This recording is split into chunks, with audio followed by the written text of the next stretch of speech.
L'1 de desembre del 1652, els vilatans de Sant Genís de Palafolls van demanar a Sant Sebastià que els alliberés de la pesta que en aquella època assolava la zona.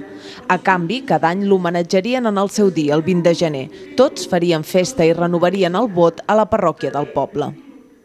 Aquell temps, la medicina, diguem, no n'hi havia, doncs esclar, la gent buscava l'ajut celestial, no? I aleshores van fer aquest vot perquè deien que Sant Sebastià es havia salvat i que gràcies a ell doncs molta gent no va morir.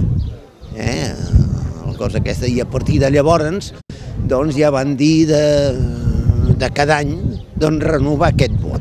Havia sigut una cosa tan grossa, va sortir tan bé, doncs que van dir cada any. Any rere any s'ha complert amb la promesa, però des d'en fa 2 es va més enllà. L'Associació de Veïns organitza una gran festa per celebrar aquesta diada.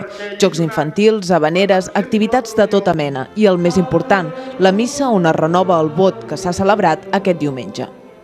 És important perquè forma part de la història del nostre poble. Jo crec que molta gent desconeix aquests capítols que van passar fa tants anys, i crec que és molt important perquè avui hem pogut veure que hi havia moltíssima canalla.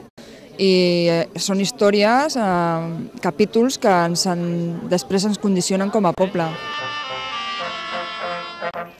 L'acte solemne de renovació del vot s'ha conclòs amb una petita audició de sardanes a càrrec de la Cobla Empordanesa.